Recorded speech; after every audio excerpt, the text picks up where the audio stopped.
Thank you for listening to Depictions Media Radio.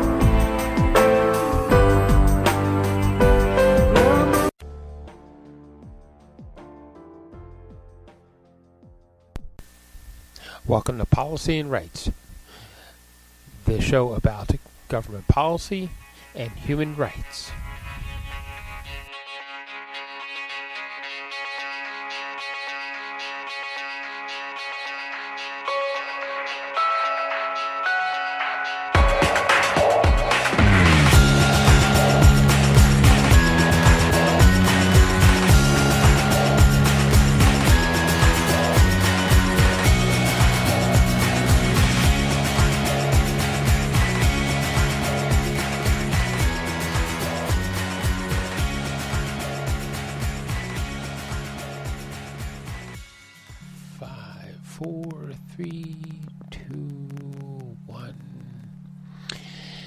Welcome back to Policy and Rights here on Depictions Media Radio. I'm your host, Michael Clogs.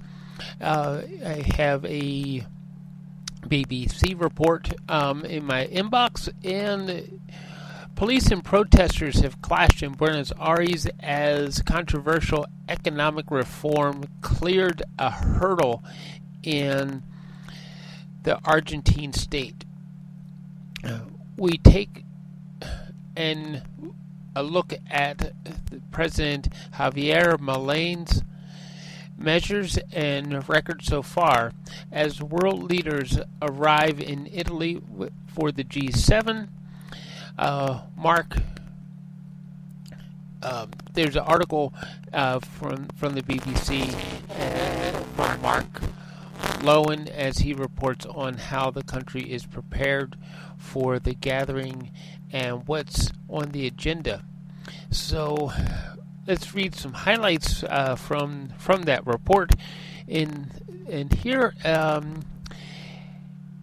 there have been violent clashes in Buenos Aires outside of the Congress building, where senators are narrowly approved President Javier Milei's controversial economic reform package.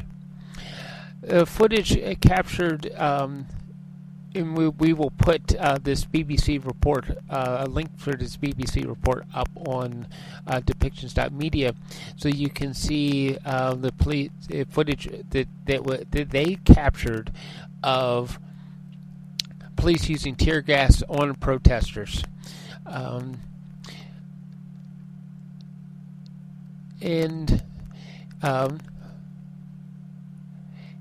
Mr. Milei is actually described as a self-styled libertarian, was elected with close to 56% of the vote last year, promising drastic change measures to the country's spiraling inflation and poverty rates. So he's been making massive changes, and we will put that report on our news blog. We don't have any updates on today on what's happening in Gaza, so we're still at the same point where we don't know if all sides are going to agree to the ceasefire agreement that was approved on at the beginning of the week, and we'll still be keeping an eye on that to see how that actually pans out. We're going to go to the U.S., and of course you heard a couple days ago about Hunter Biden, Joe Biden's son, being found guilty on all charges, and of course we're waiting to hear about sentencing on that. And according to CNN report, the President Biden, as well as Justin Trudeau, is for those in Canada, are on their way to the G7 summit, where it's expected they're going to talk about crucial policies. And here's a CNN report on that. The leaders of the most powerful economies are converging today in Italy for the crucial policy discussions.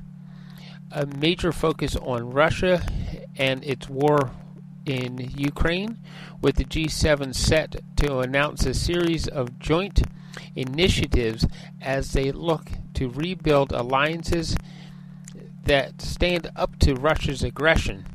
President Joe Biden arrived with over 300 new sanctions armed, further isolating the country and limiting the Kremlin's revenues. He also is set to sign a long-term security pact with Ukraine. Sources tell the CNN that the agreement is expected to commit the United States to a 10-year continued training of European armed forces. So it looks like the United States is looking to get further involved with the war in Ukraine. And this is also coming as warships from Russia also arrived in Cuban waters, which, if you know anything at all about the geography of North America, Cuba is about 30 to 40 miles off the coast of Florida.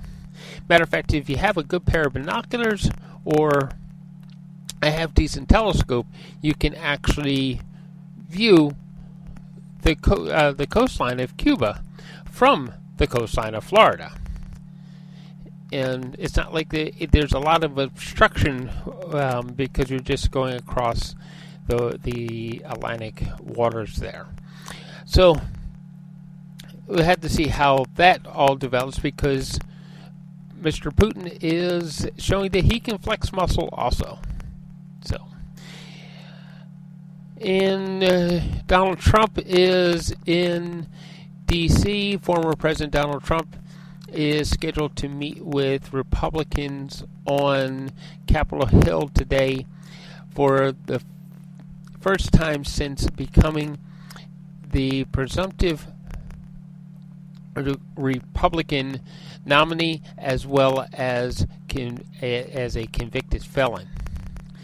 His appearance will also mark some of the meetings first key with GOP lawmakers since January 6, 2021. The insurrection there, including Senate GOP leader Mitch McConnell, and an effort to shore up the party's support for Mr. Trump. So, we're going to hear from Elizabeth May, as she is going to be giving a review of the report that she read from the NSICOP on foreign interference. So we're going to hear remarks from her about that, and she's speaking with reporters on Parliament Hill. This was actually recorded June 11th, and what she learned from reading the full unredacted report from the National Security and Intelligence Committee on Parliament Hill. The report alleges some parliamentarians willfully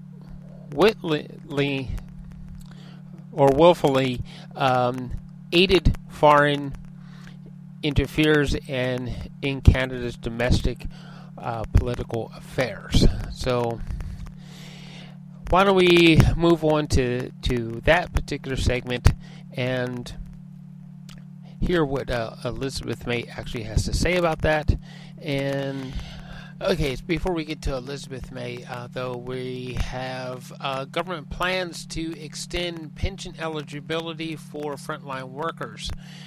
And this is going to be hearing from Anita Anand, as she is in Ottawa with the Bond Treasury President. Anita Anand announces the federal plans to expand early pension eligibility for certain frontline workers, including firefighters, paramedics, border service officers, and the government will introduce legislation changes in fall of 2024 to implement the expansion. So why don't we hear from Elizabeth May, and then we will hear from Anita Anand.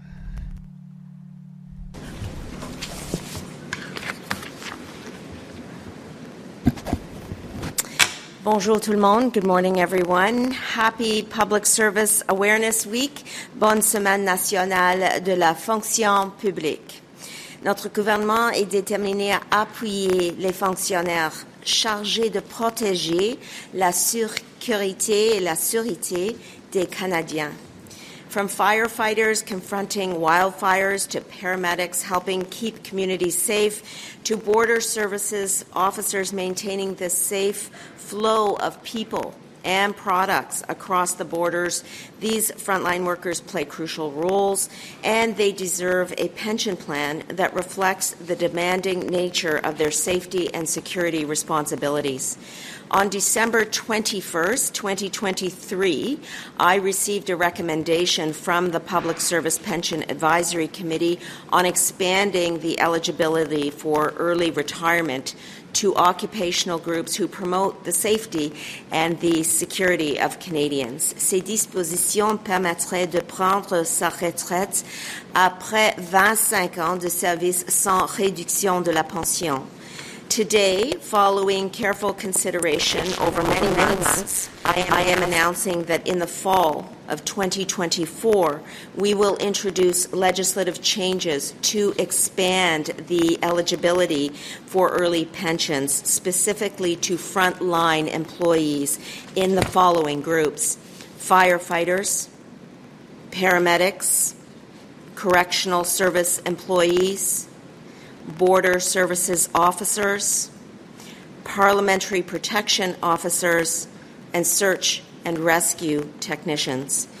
These proposed changes will provide consistency to how the pension plan recognizes the demanding nature of day-to-day duties for these occupational groups who have an absolutely critical role in promoting and protecting the safety and security of the population of our country.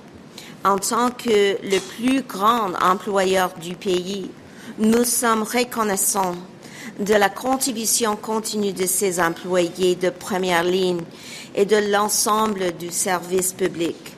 Nous sommes impatients de travailler avec toutes les parties pour adopter les amendements législatifs nécessaires le plus rapidement possible. Merci. Je pourrais recevoir vos questions maintenant. Good morning, everybody. Thank you so much for being here. We're just please state your name and your outlet. We'll do one question, one follow-up. Bonjour, Mme Anand.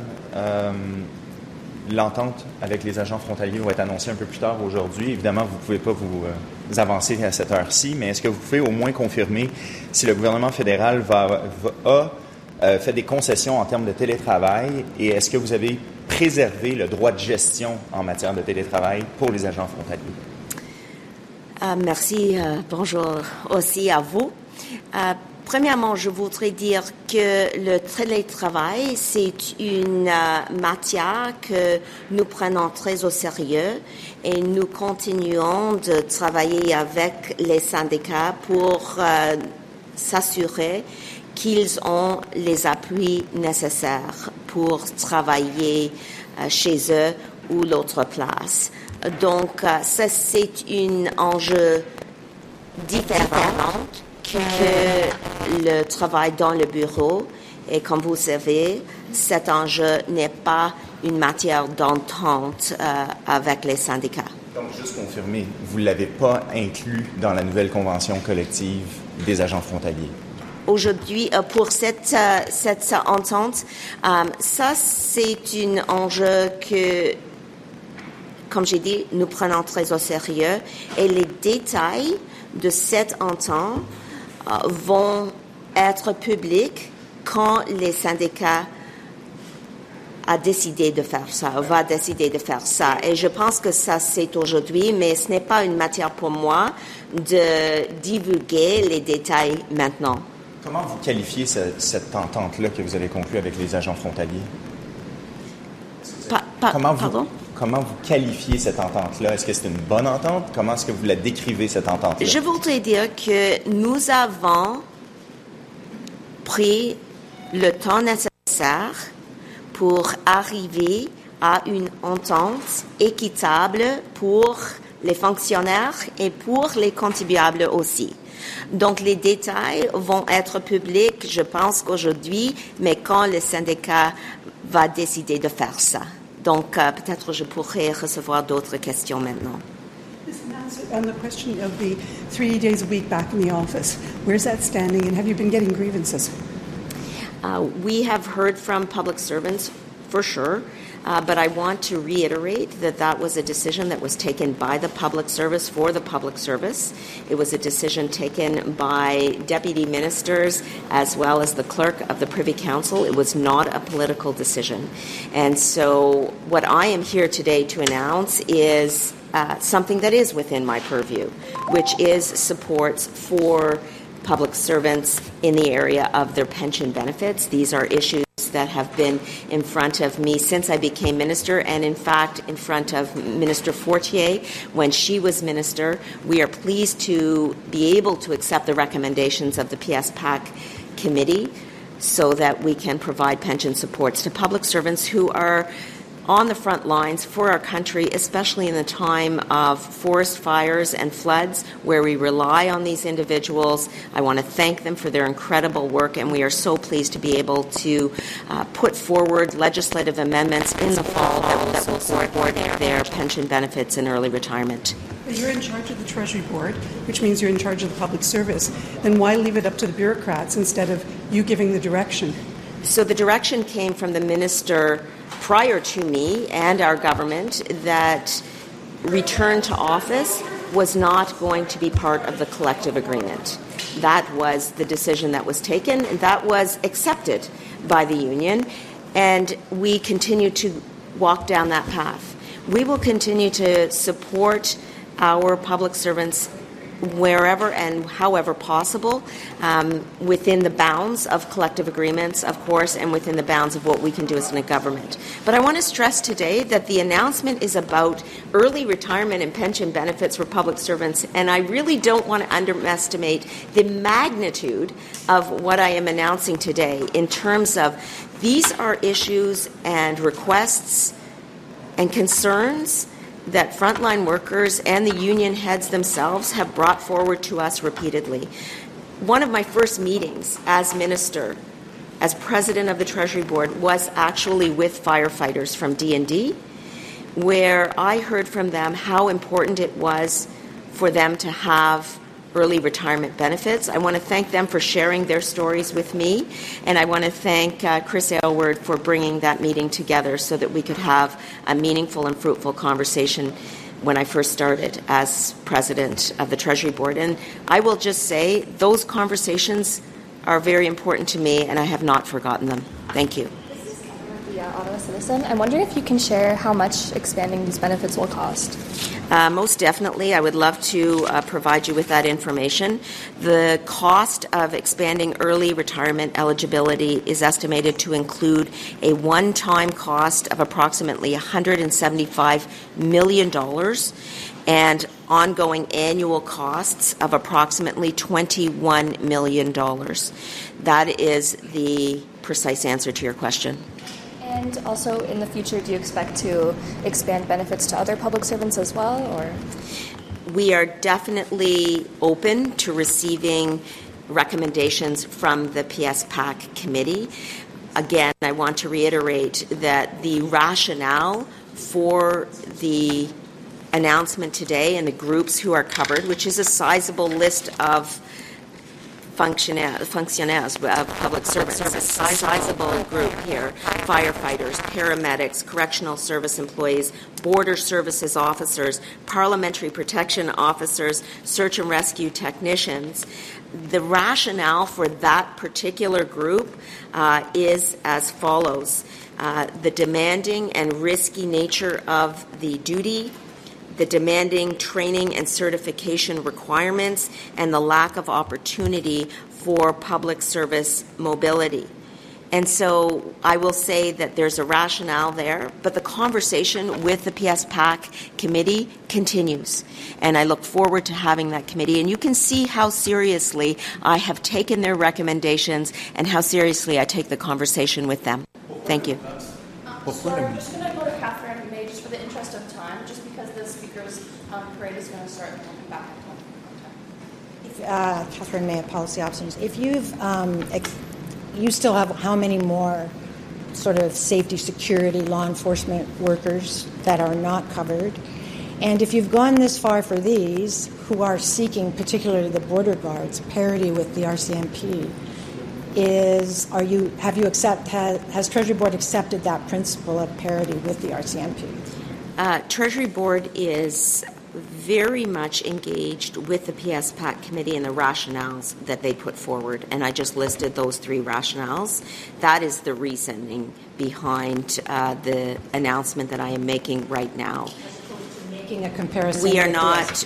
We are taking each group in and of itself in terms of the work that they do for our country. That does not seek to minimize the work of other groups, and as I said, I look forward to making sure that we have that conversation with the PS-PAC committee.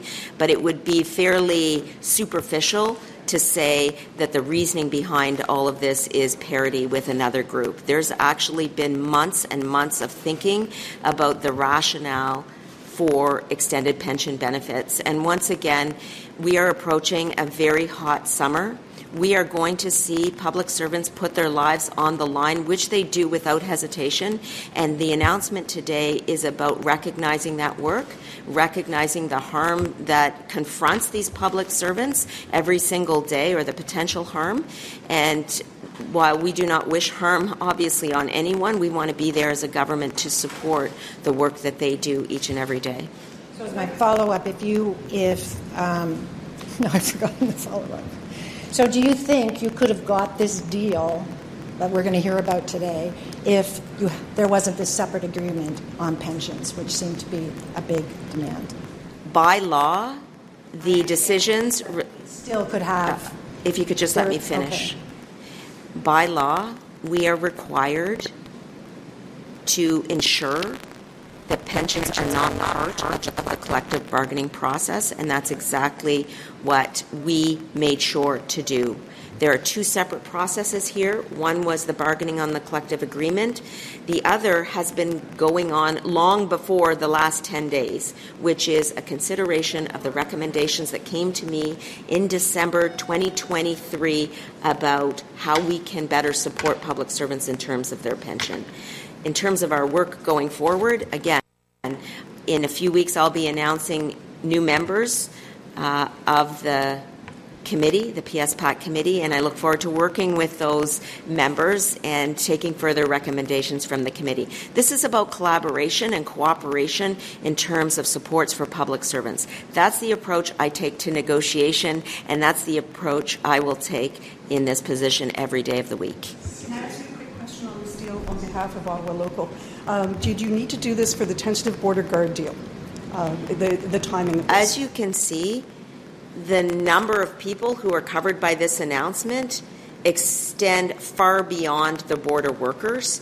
So what we needed to do is respond to the recommendations that came to me in December 2023 and the work that Minister Fortier had undertaken, and that's exactly what I'm ensuring I do. As you know, I'm a minister that likes to ensure I am acting, and in fact, you and I have had numerous conversations on different files over the last 2 weeks, and so you can see that I take my work extremely seriously and wanted to make sure that before the end of session, I signaled that we will be introducing legislation in the fall. And on the point about why the fall is that we have a very, very charged legislative agenda right now with less than a week left to go.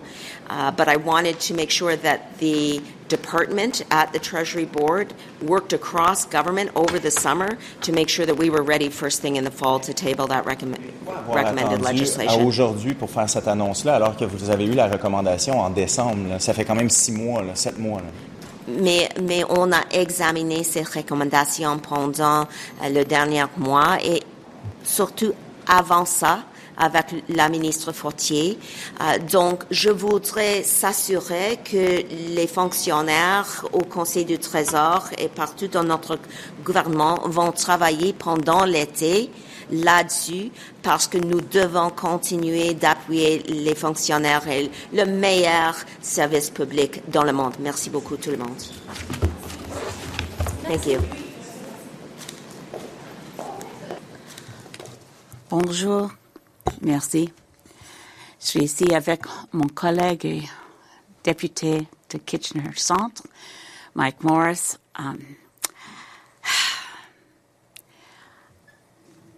I want to share with Canadians what I learned from reading the top secret version of this, the special report on foreign interference in Canada's democratic processes and institutions. This is the redacted, available to the public version, which I'm keeping near me for reference now and then. But this is the work of the National Security and Intelligence Committee of parliamentarians, and they have done incredible work. I learned a lot from reading this. I'm going to read a prepared statement, which is not my normal way of going, but as someone who has obtained top secret security clearance, which is what allowed me to read the complete unredacted report, I want to choose my words carefully, so I prepared some. And then I will be prepared to take questions in English and French. Forgive me, I'll say right now, I usually answer quickly and off the top of my head. You'll find today that I'm going to stop and think. Depending on your questions, I'll have to consider, am I trespassing or coming near the line where I might inadvertently hit a tripwire to a national security issue? So I'll stop and be careful. There are in this report names of MPs. And the MPs whose names should be known, members of the committee across party lines, have done stellar work on a very difficult set of issues. They should be better known and they should be thanked.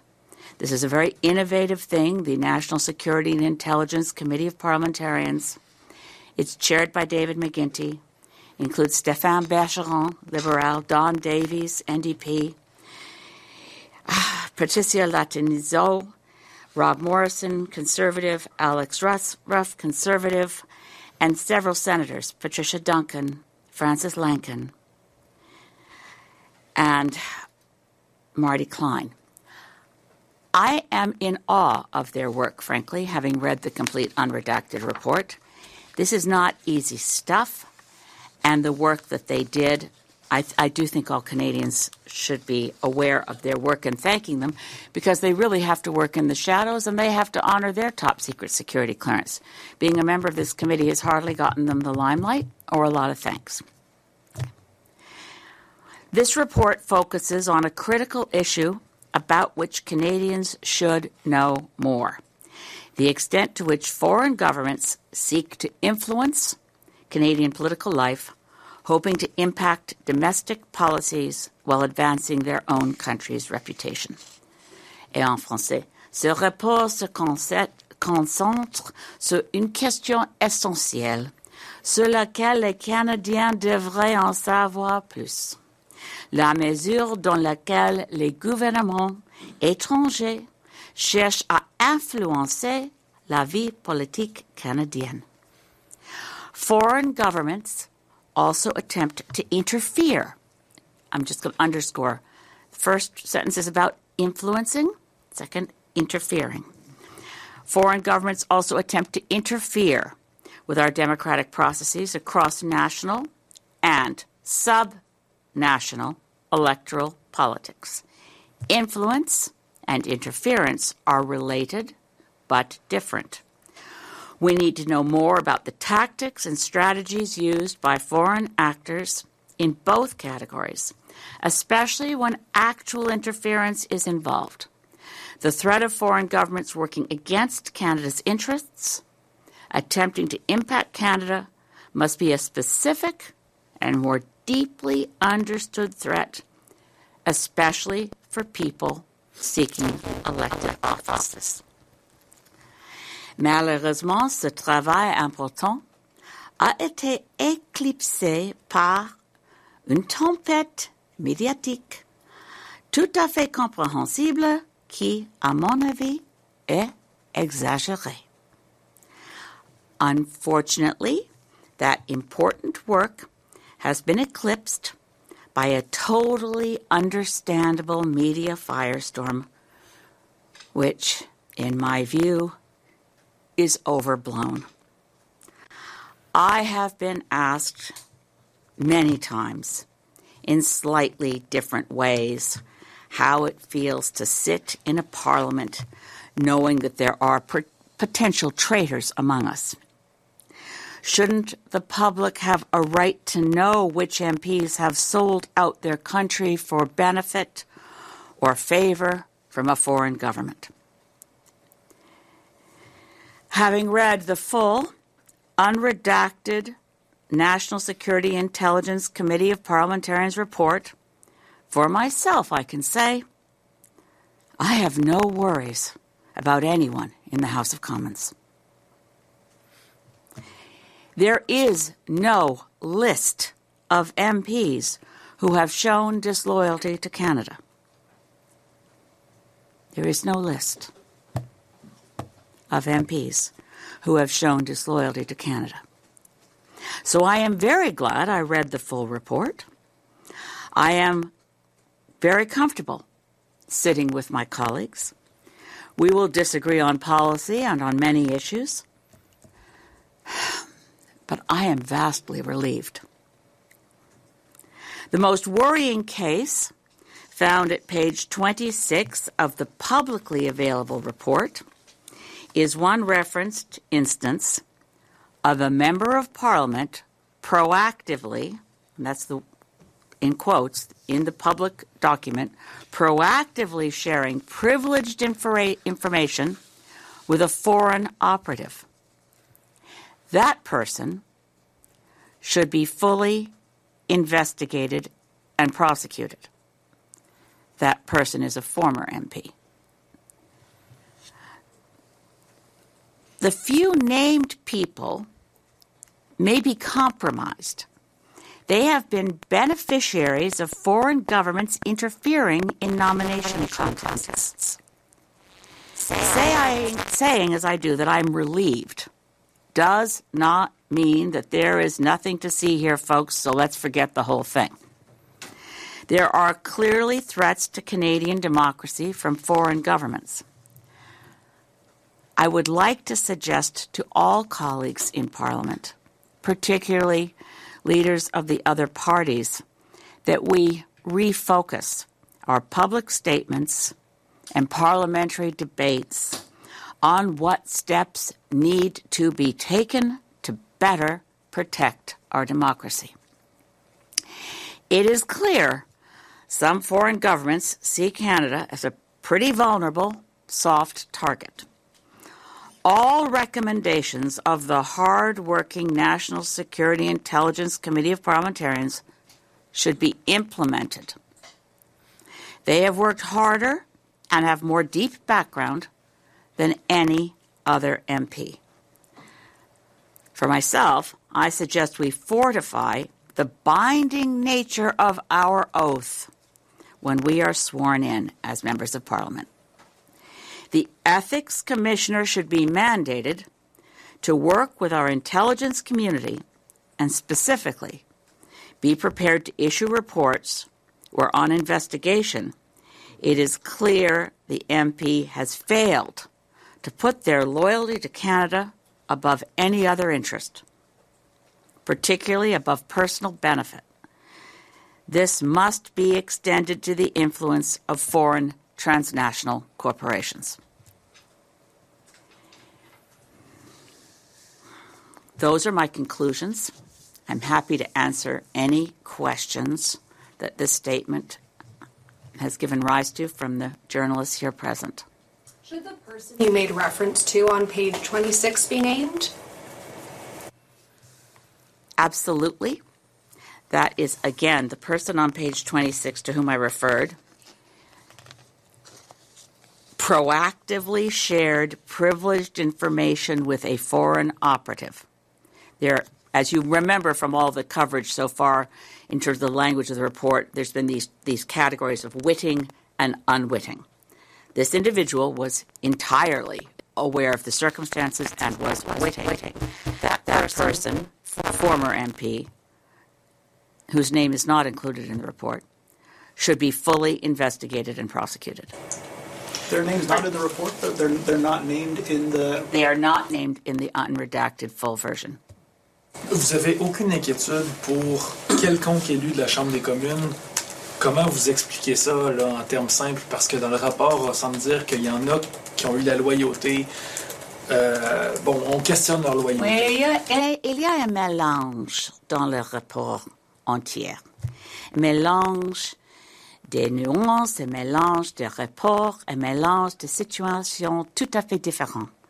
Les personnes élues dans les différents gouvernements du Canada, les personnes qui ont cherché un chefferie, course à la chefferie, il y a les exemples tout à fait différents.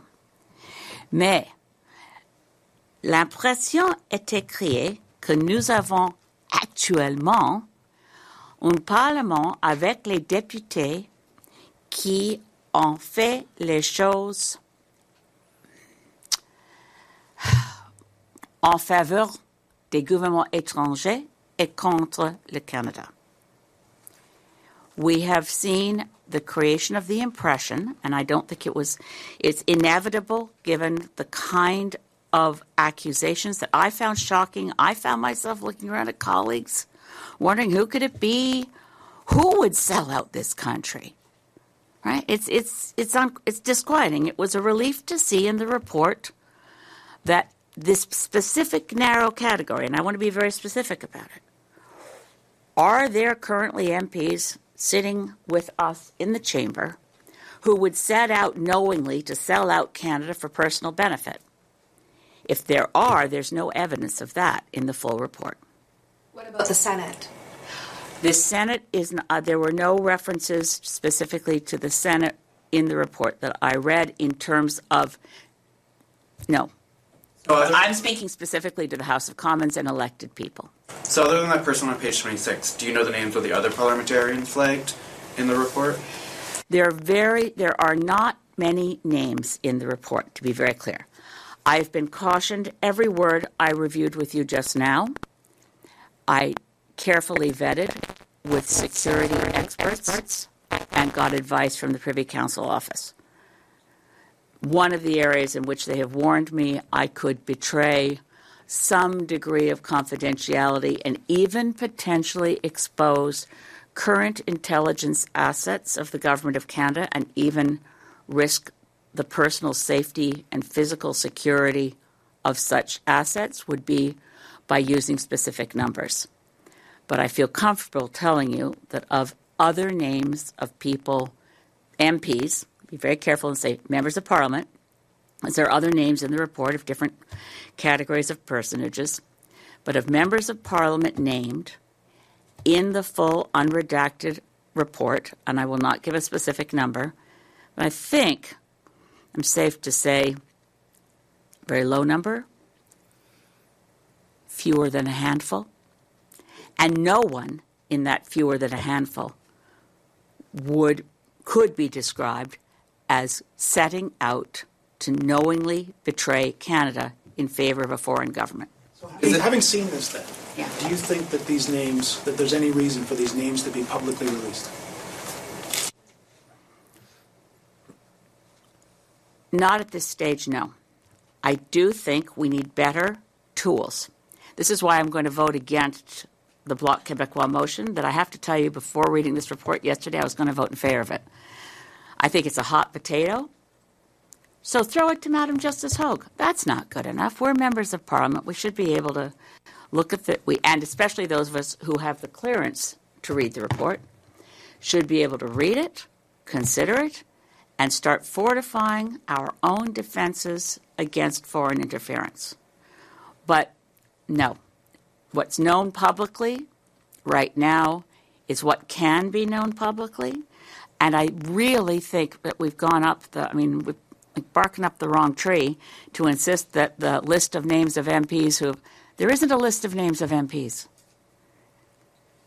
Frustrated that none. Oh, sorry. Go ahead. Okay. Can you walk us through how you got to this moment of relief? Though, is it because the intelligence isn't corroborated? Is it because there's just not enough details? I mean, I think it's like paragraph 164 clearly lays out a list of concerns that NSICOP had about MPs who are semi-witting or wittingly and helping a foreign state. There's a list there. So, what makes you believe that list perhaps is overblown?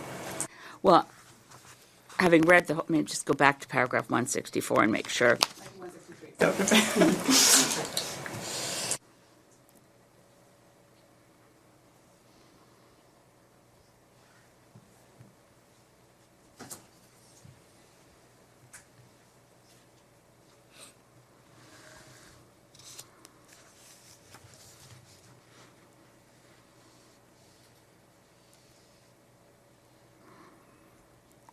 Again, what is contained in the full unredacted report does not suggest, this is the unredacted. The committee has seen troubling intelligence that some parliamentarians are, in the words of intelligence services, semi-witting or witting participants in the efforts of foreign states to interfere in our politics.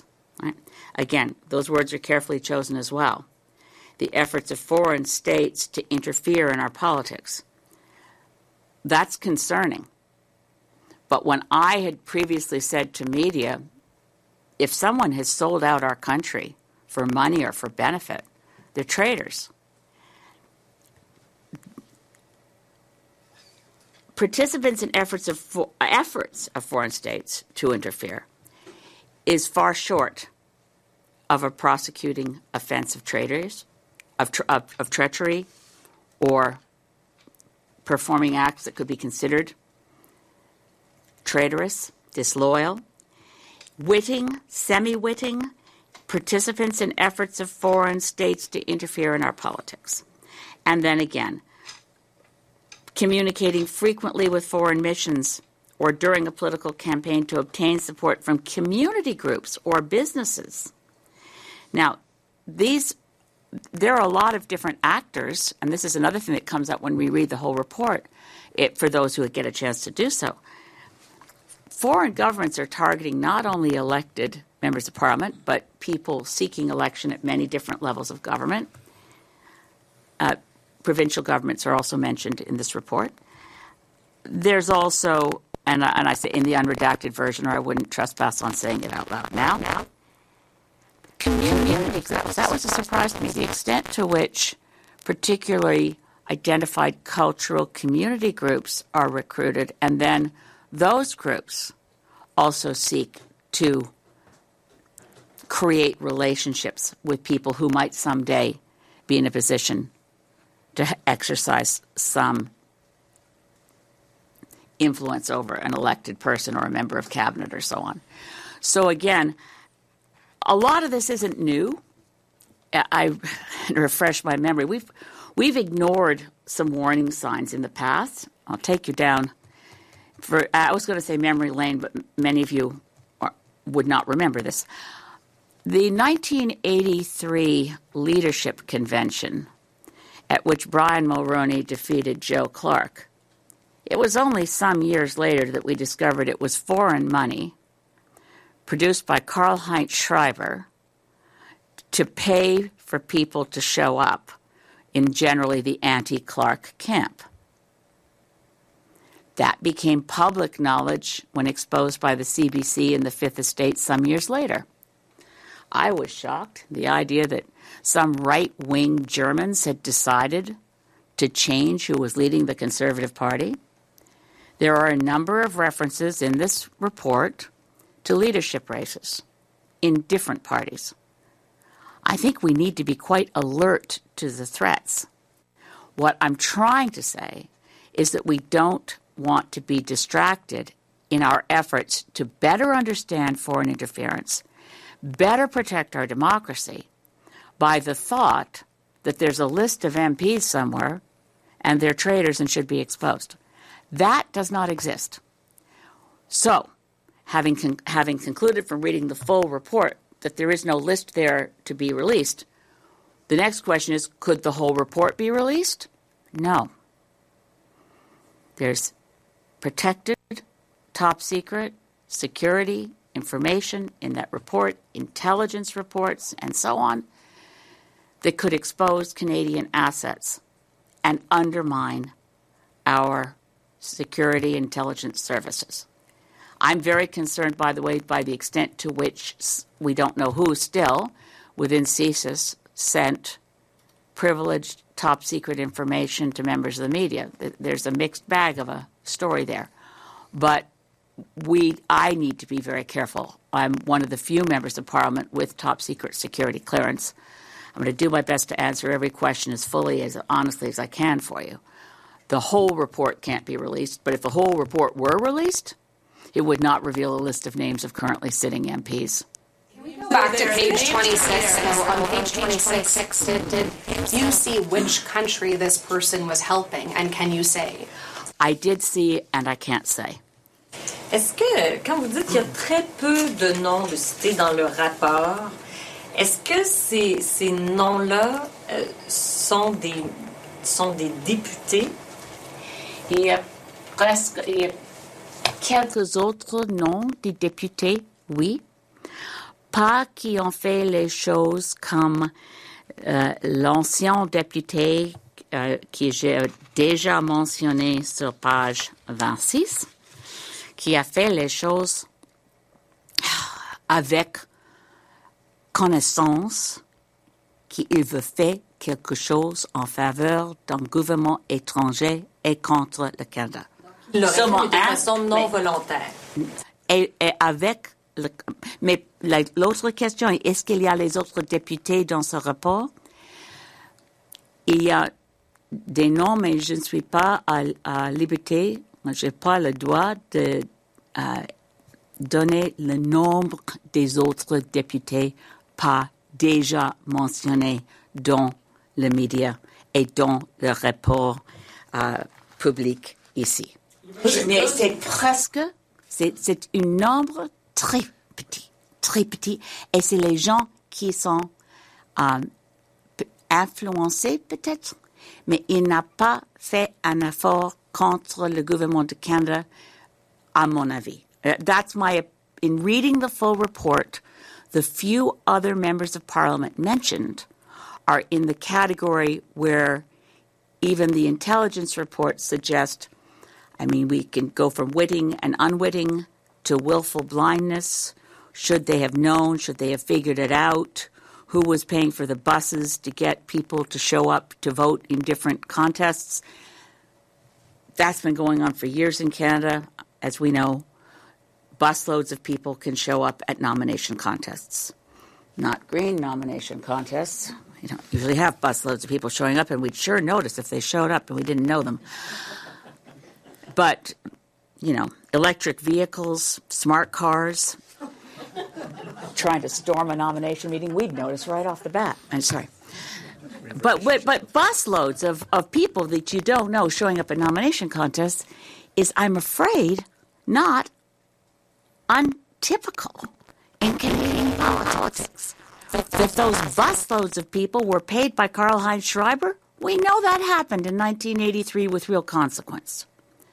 So, how much more do we learn from this? Do I think we need to do a lot more as Canadians to pay attention to malign influences of foreign governments? You bet. And I think to focus on that will be more productive than to keep wondering. It reminds me of Joseph R. McCarthy days when they found the microfilm in the pumpkin. I mean, the whole thing. It couldn't remind anybody of that because you're all too young. I was born during the Army McCarthy hearings. It's not like I remember.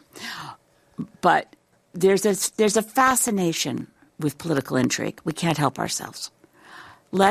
I'm just begging my colleagues, particularly the leaders of the other parties, not to let this descend into a witch hunt, imagining that there's a list of MPs in the report that someone should disclose. There is no list of MPs. The mayor may not want to take your advice, but would you advise Mr. Poilievre and Mr. Blanchet to do as you have done, get the security clearance and read the unredacted report? Absolutely. I think a commitment to not knowing something isn't wise. Whether you're a member of parliament or a parent, a driver, whatever you're doing, I think it's always better to have as much knowledge as you possibly can get of the 360 degrees of your circumstances. More knowledge is better. Being determined not to know, they'll have to answer your questions as to why they're determined not to know. I am so grateful that David Johnson, but for this, I would not have top secret security clearance. Former special rapporteur, an ill-fated mission for a fine man. But if David Johnson had not reported, as he did, that leaders of federal political parties should have access to top secret security clearance, I wouldn't have had access to ask for it. John Meeting a eu l'accès au rapport et il a dit hier en Chambre, le premier ministre connaît les noms des députés qui travaillent potentiellement avec des gouvernements étrangers comme ceux de l'Inde et de la Chine. Il contredit ce que vous dites. Je comprends. Je ne sais pas pourquoi j'ai déjà lu le rapport secret et M. Singh reste avec sa position qu'il veut lire le rapport, mais actuellement, il n'a pas l'accès. Je ne comprends la situation entre M. Singh et moi-même. J'ai demandé le droit de lire le rapport. J'ai reçu l'aide des membres de notre gouvernement dans le conseil privé.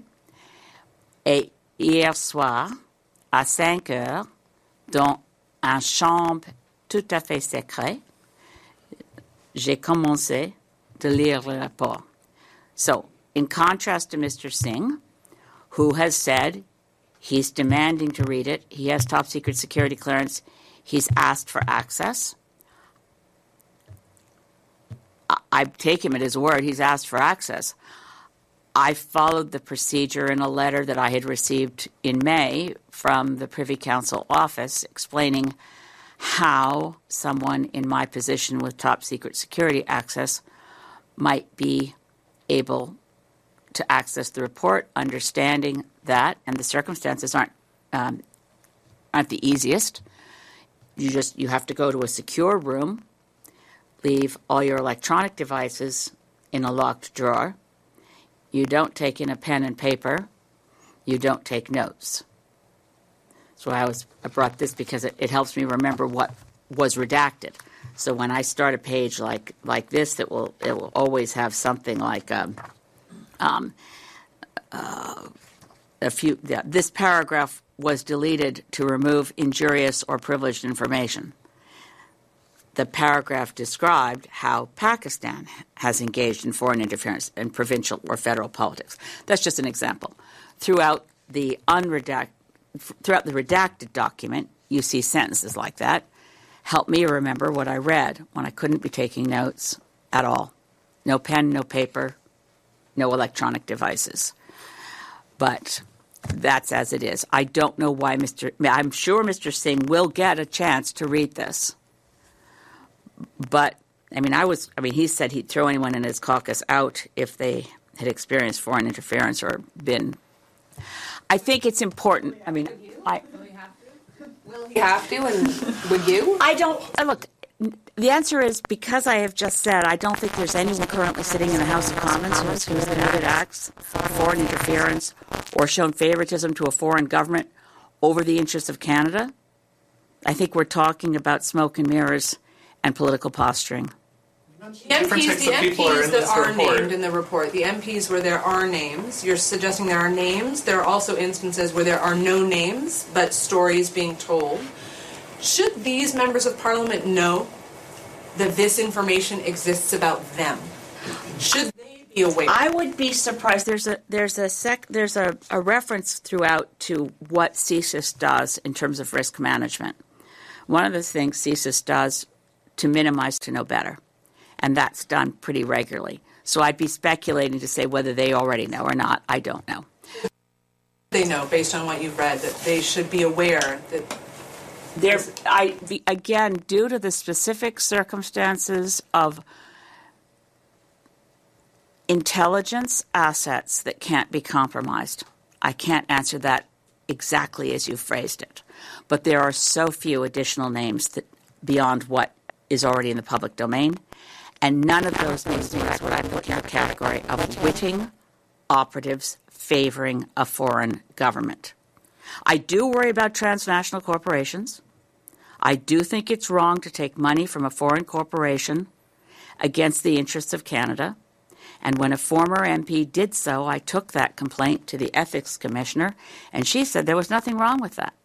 So I think that's someplace where we need to beef up our ethics rules, and so that the Ethics Commissioner and intelligence services could work more closely together to make sure that our oath of allegiance to Canada, which is expressed as, because we're a constitutional monarchy, is expressed as an oath to, the one I took was to Her Majesty Queen Elizabeth II. New MPs will take an oath to King Charles III. That should be understood as an oath to Canada, and that's a sacred oath. And when people don't understand that's an oath to be loyal to Canada, and think they can fool around and play footsie with foreign operatives in hopes of favors down the road, I think they should be booted out of Parliament. Now, by the way, there's only one way to remove a sitting member of Parliament under our current laws.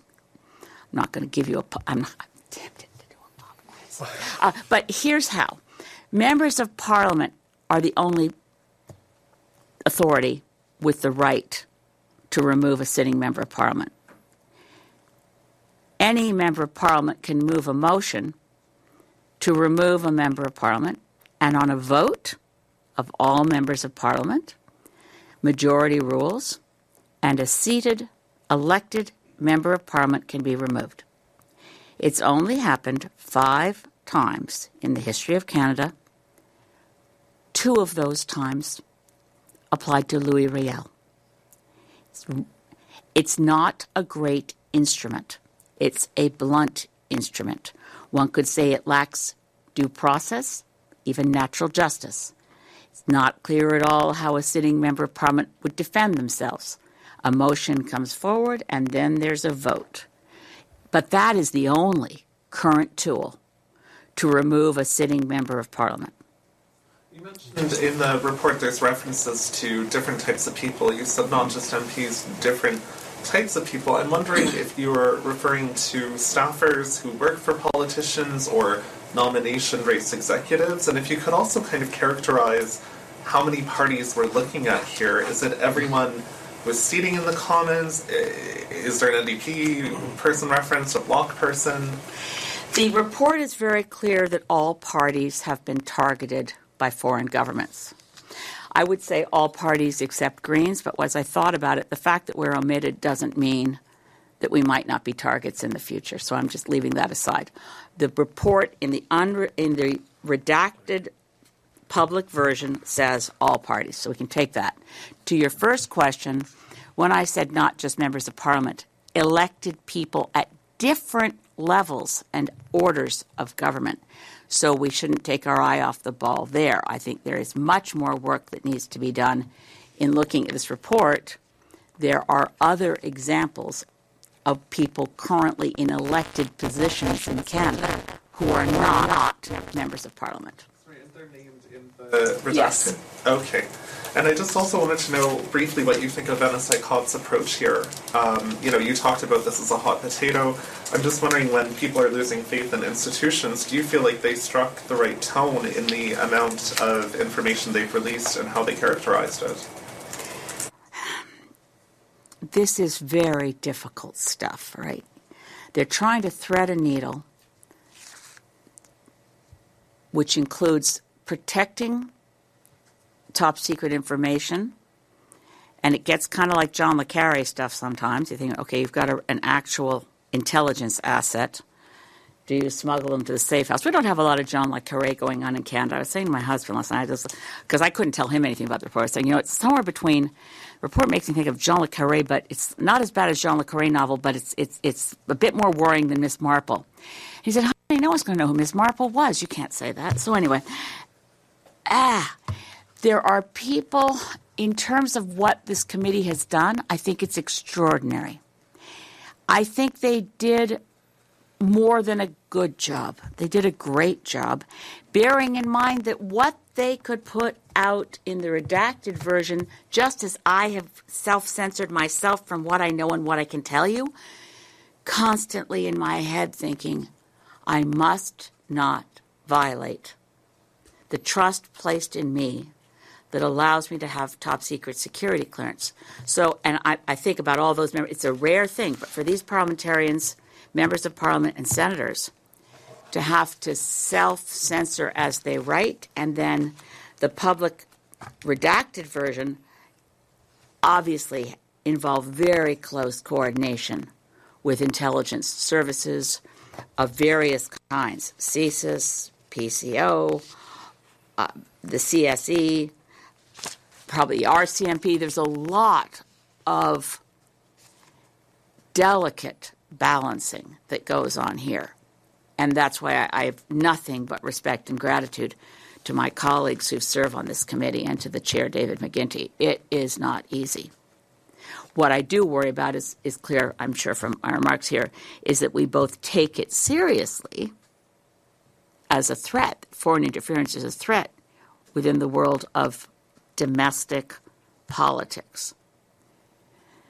But if we're going to address that threat, and I think we must, let's focus our efforts on tools, updated laws, improved resources. Elections Canada, for instance, one of the points made in this report is how few resources Elections Canada has to check out untoward donations and money intended for, that's all in the public report already, of money that came from India and was directed to certain candidates in certain parties in certain areas, but then again they couldn't conclude the people ever actually got that money. To the extent that it's possible for my voice to make it through the noise here, not I mean here in this room, I mean in Canadian politics right now, let's focus on the constructive, positive steps that we need to take to modernize and reinforce the various bulwarks that protect democracy in Canada. Primary, in my mind, is the one that's hardest to reinforce and protect, and that's public trust in our institutions. So I want to focus on the steps we must take to ensure that more people seeking elected office have pause if someone says, I got a free trip for you. Oh, by the way, I think all sponsored trips from any government to any MP should be banned. It's not enough, I don't think, to report to the Ethics Commissioner, I got a free trip. I don't see any reason that a member of Parliament should accept a free trip anywhere from a foreign government. The redactions as someone who's seen both? My opinion doesn't matter. I'm not a security expert. I might not have changed some of the words the way they were changed or the nuances of how they were changed. But again, everybody who did that work knows a lot more about it than I do. Should they have known that even referencing MPs was going to cause a problem without a plan to figure out how they were going to solve for that?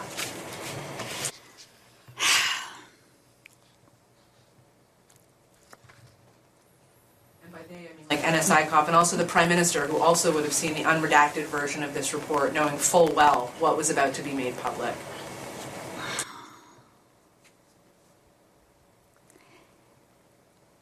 The extent to which they're buried in top secret documents and reports, the review of whether, again, looking at random sentences in the thesis' assessment that candidates were unaware of the source of the funds, and again the different kinds of cases that are they're often they're not that many of them, but specifically referenced as case studies.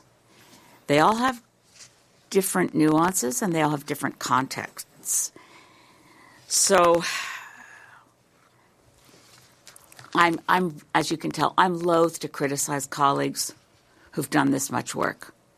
It's easy to be, in hindsight, more of attention on communications, but the pressures that this committee was under to produce a report and attempt to assist our institutions protect themselves. I mean, there's a lot that got through in the unredacted version. There's a lot that got through into the redacted version, the public version, that gives us plenty to work on. I'm concerned that PMO didn't immediately take the recommendations from the committee and implement them, as an example. There's a lot here to chew on. Whether the focus on a non-existent list of MPs who've betrayed their country is lurking in a document that people won't reveal, and that's really unfortunate because I don't think anyone intended to create that impression. I can't see why they would want to create that impression. And there is no list of names of MPs who have consciously, deliberately sought to sell out Canada to preference another government. Can you tell us about the page 26 allegations? Did that MP, the former MP, receive any benefit?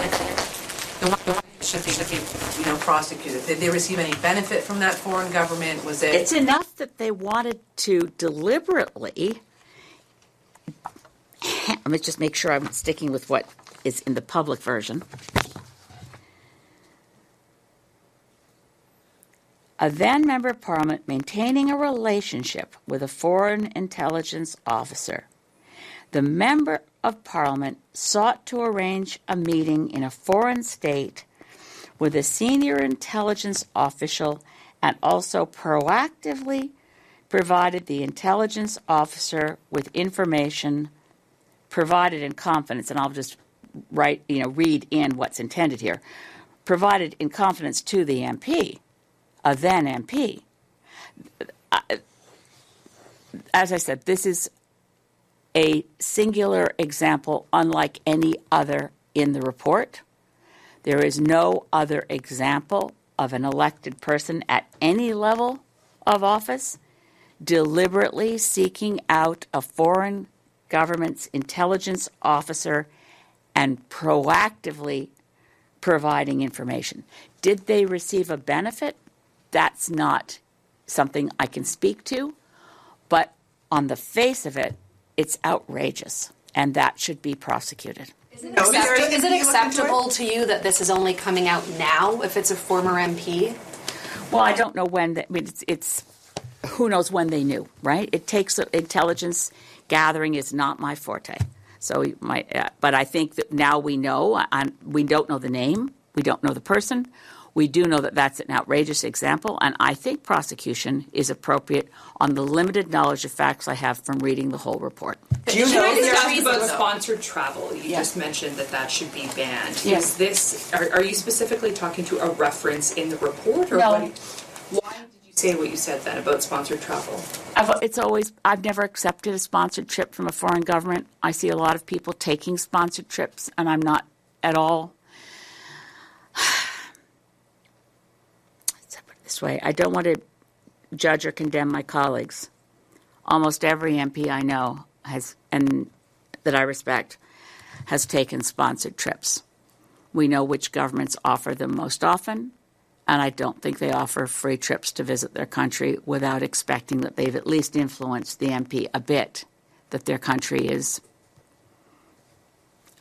one to be a friendly country. We don't mention anywhere in these documents, by the way, some countries aren't referenced that have, in this released report, Russia's involvement has been downgraded and India's involvement upgraded. That's publicly accessible in this report.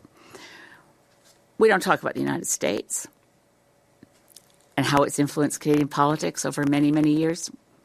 We don't talk about other governments. Trips to other countries that are offered for free.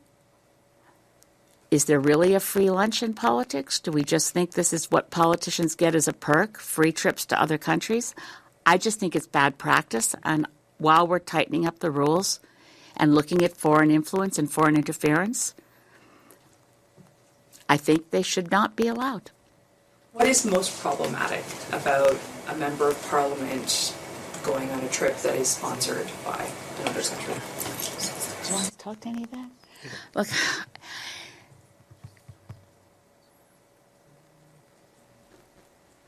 it's now required, and it wasn't always required, under our Code of Ethics to report such trips. It's a publicly accessible registry, and people will know if their MP took a trip sponsored by the People's Republic of China or sponsored by India, to mention the governments that are already in the mix here. Why do foreign governments offer free trips to Canadian MPs? We now know for sure that foreign governments use many tactics and strategies and many approaches, including towards political staffers, including towards people they see as maybe up-and-coming rising stars in politics that someday might be able to do them a favor. They're building relationships. And while going to an open house or celebrating a national holiday at an embassy here in Ottawa and having a lovely time at a party offered by the diplomatic service of whether it's the United States or Norway is building a relationship. And I think a lot of those are healthy relationships. It's good to have a sense of the world. But a free trip is, to me, crossing a line. And I'm just speaking as myself. I don't take a free trip. I've gone on a sponsored trip and paid back the sponsor because I don't want to feel at any level beholden to any foreign interests ever. I do think seeing the world is great, but foreign governments offering free trips, I think they do it to curry favor and support within Canada from a select group of MPs. And I think it's a practice. It's just me. It isn't a recommendation coming out of the National Security Intelligence Committee of Parliamentarians, but I think we should look at it.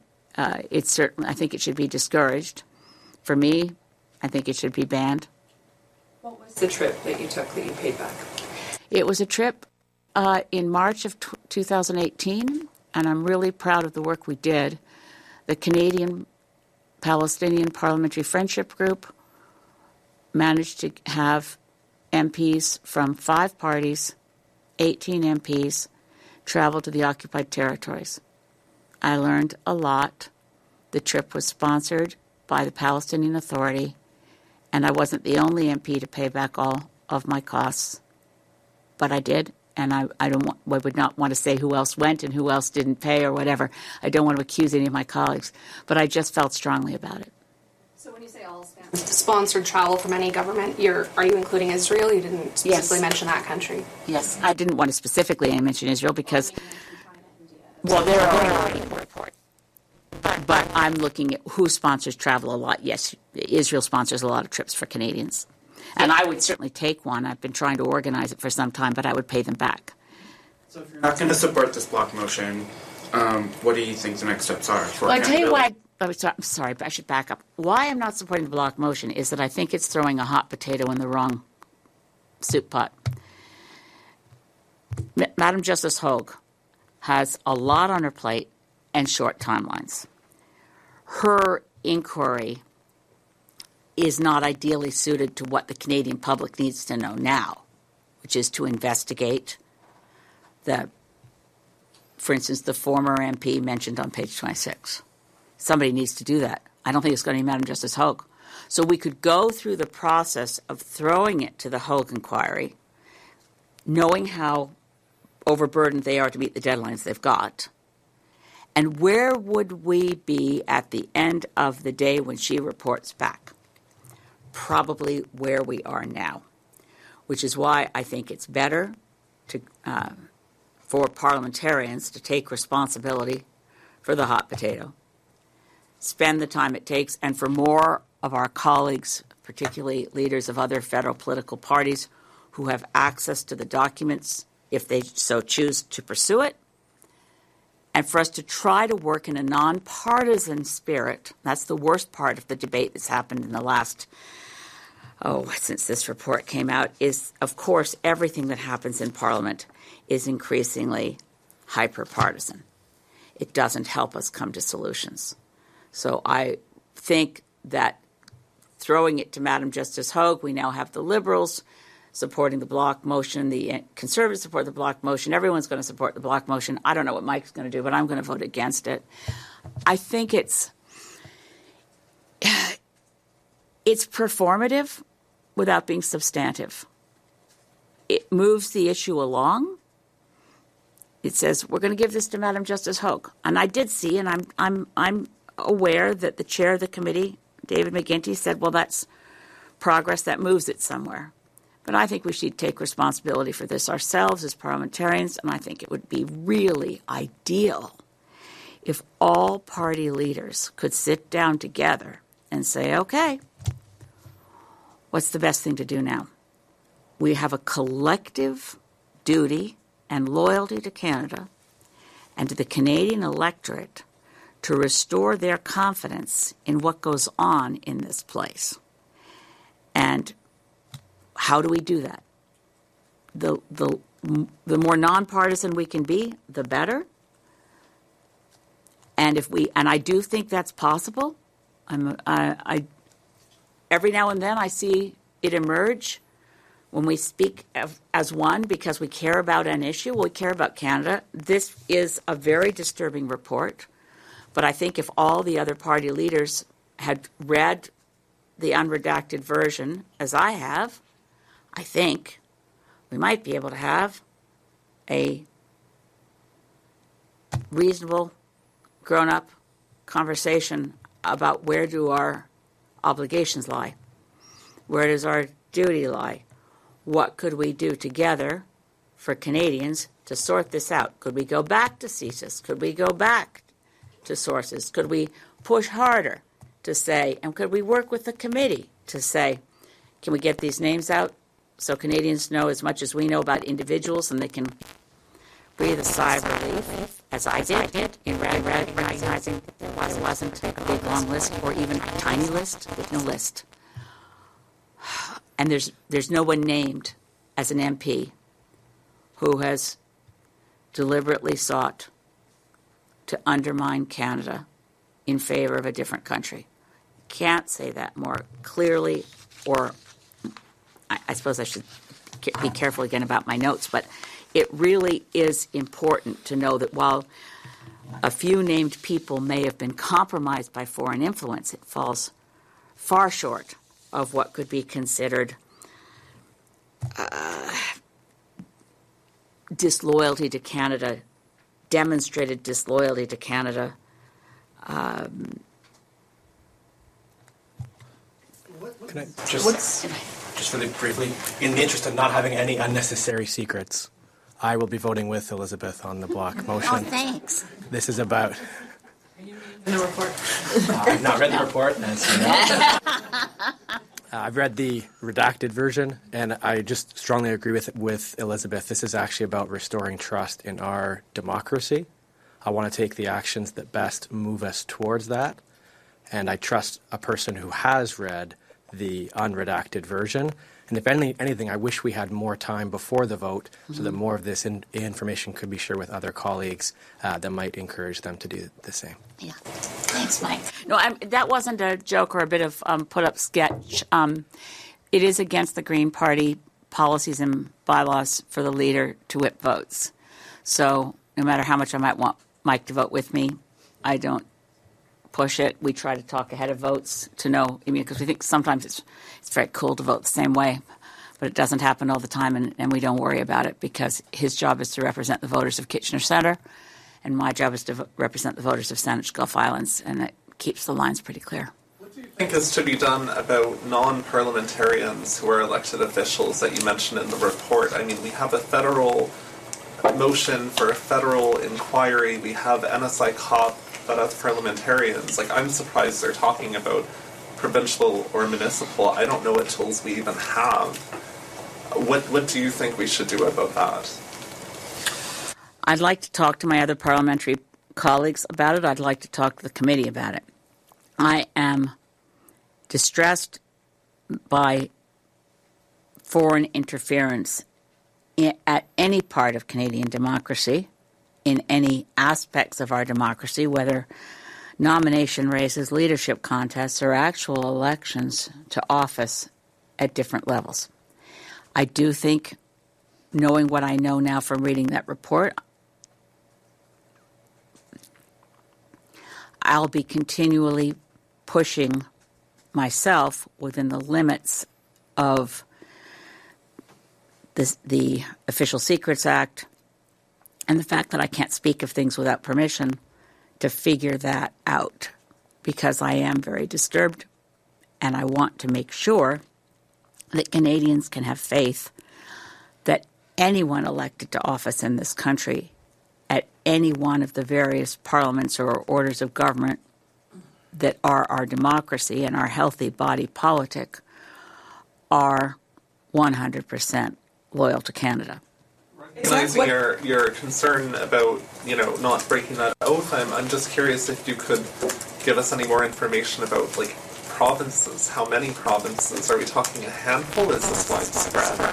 I would have to say that was something that I didn't clear with PCO before speaking to it, so I'm going to have to decline to answer, but perhaps with further efforts I can get answers to that. And I'd certainly take note of it and see if I can get an answer to you. But it's the report in its public version speaks of provinces, so I haven't let anything out of the bag that wasn't there before. It sounds like you're more concerned about what you read about provincial, municipal, other levels of government than what you read about what's happening here in Ottawa. Is that fair? I'm concerned about any influence, and that it does include governments that may have compromised. And I use the word compromised in my statement, that there are some MPs who may have been compromised by foreign influence. And I am very concerned about what I've seen in other jurisdictions. And I wouldn't want to say one bothers me more than another. They're both unacceptable. What about influence on the media, foreign influence on the media? That was a shocker to me, too. And that is referred to in the public version, where foreign governments have given special access to documentary films and want a very favorable view, and it's not disclosed. It's the surreptitious nature of it that's the problem. And I don't think – I have such respect for journalists that the idea that somebody would be, as a filmmaker or a documentary filmmaker or a journalist, willing to do. I mean, when you get your Saturday paper and there's extra pages. When this is how old I am. I'm still talking about newspapers. They're actual paper. Sponsored content is usually somewhere on the page when you start reading about a new face cream. It's usually somewhere there so you can see, this isn't news. And I was really shocked to the extent to which the National Security and Intelligence Committee of Parliamentarians have seen enough intelligence to think it's an issue that sponsored content is undisclosed. So that is another area to be investigated. Back when you were talking about sponsored travel and Israel, I'm a bit confused. Were you saying that Israel is named in this report? I did not say that. I specifically said it wasn't. And in terms of sponsored content, is that like across all media, or I'm just wondering if this is specifically in like ethnic media? Is it like Chinese language media? Is it like... That is not specified at any level in either the redacted or unredacted versions. It's a question of where does, I think we have to, if we refocus a bit, which I think will help, focusing on what tools and tactics do foreign governments use? What's at their disposal? What are they looking for? Infiltrating, co-opting community organizations, infiltrating, co-opting journalists, infiltrating, co-opting elected people or people seeking to maybe be elected or nominated or become a party leader. So it's a question not so much of who don't we trust in Canada. I think that's the wrong lens. If we can shift it to we need to protect our democracy by better understanding what hostile foreign governments see as their targets. And it's basically a lot more aspects of our society than I would have imagined, including journalists. Ms. May, you've been on Parliament Hill a long time. Not nearly long enough. I'm glad you're I'm only 70. With sincerity. Sorry. What's your motivation coming here today? Are you trying to splash cold water on the call for names? Like what are you trying to achieve here? I've been hearing from so many of my own constituents who are good and freaked out. I would describe myself before reading the report as good and freaked out.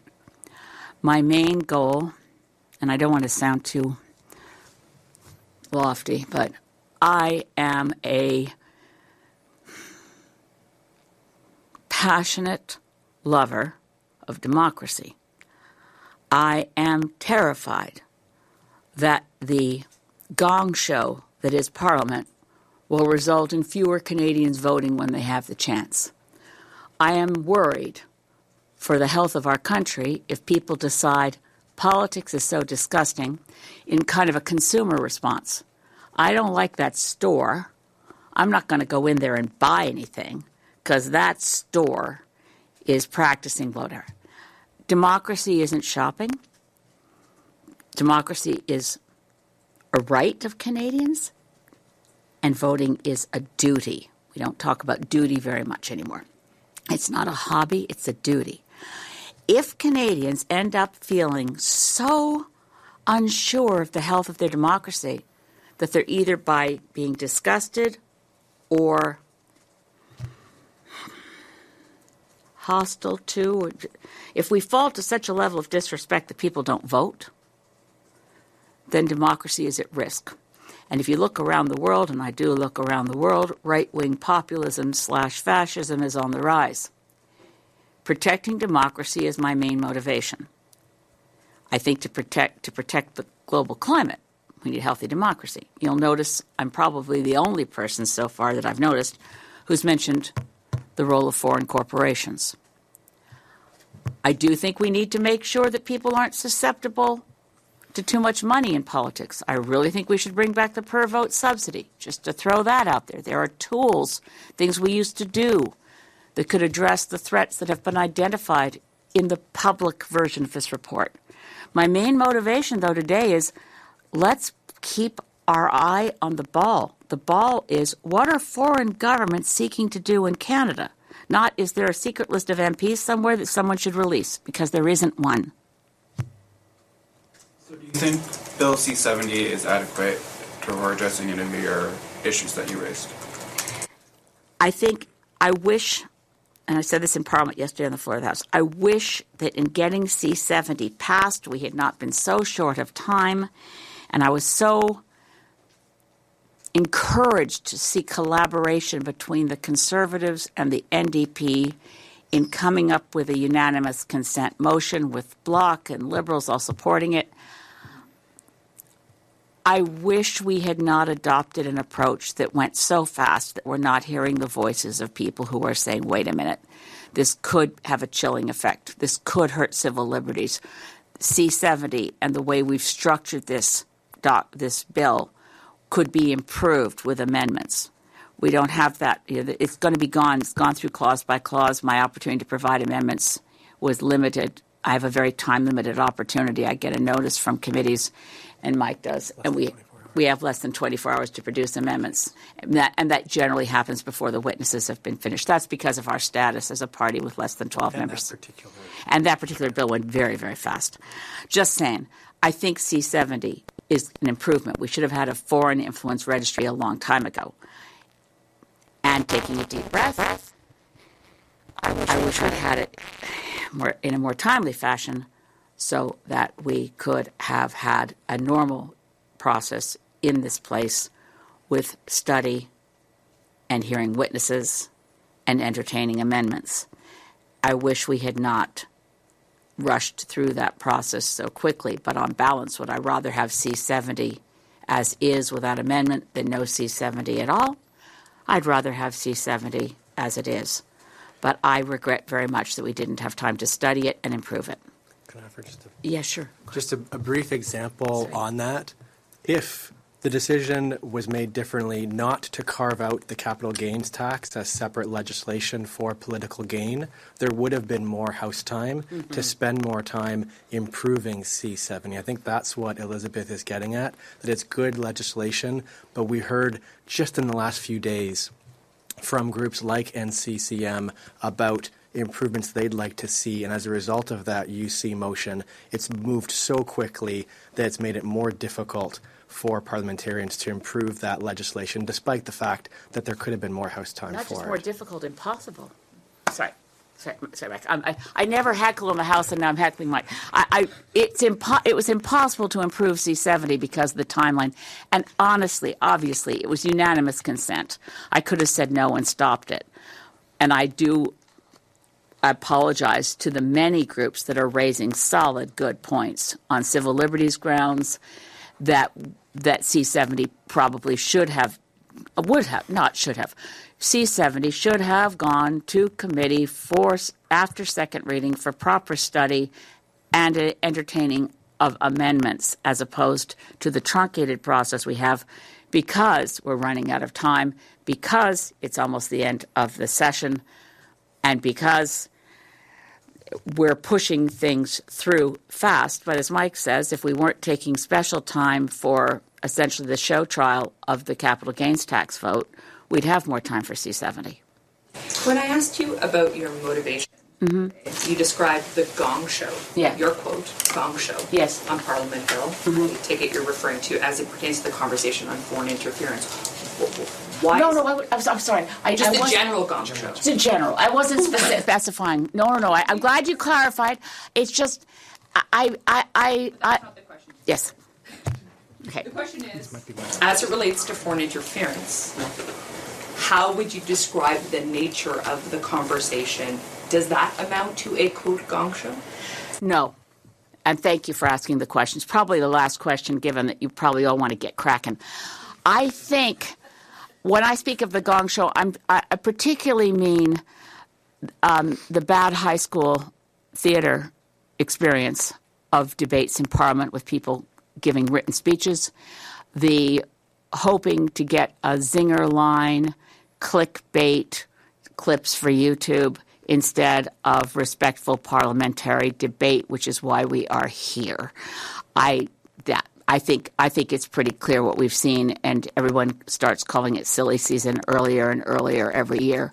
But since I was first elected in 2011, and it wasn't then, things have become more disrespectful. The tone has become less civil.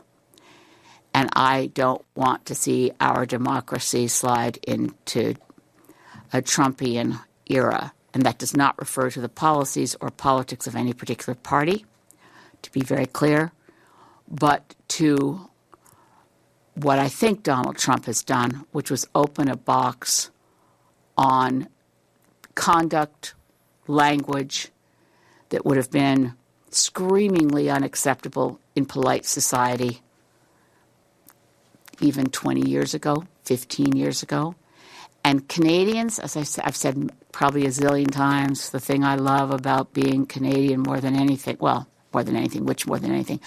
of the things I love about being Canadian is our capacity to disagree without being disagreeable. And we've suffered a real psychic wound through pandemic. Coming out the other side, for whatever reason, we're having a harder time disagreeing without being disagreeable. And I think, again, for a healthy democracy, for higher voter turnout, for citizen engagement, for all of the reasons that we need to protect Canadian democracy, we need to get back to respectful discourse and, if at all possible, to kindness.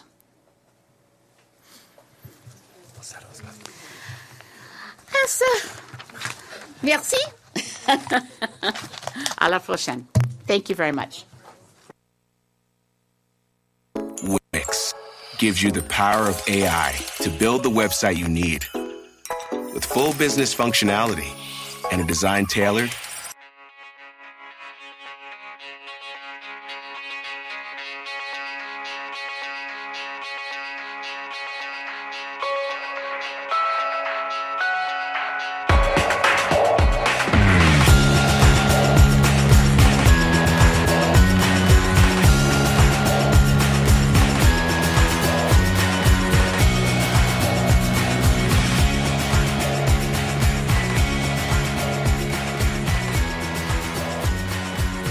This show has been produced by Depictions Media.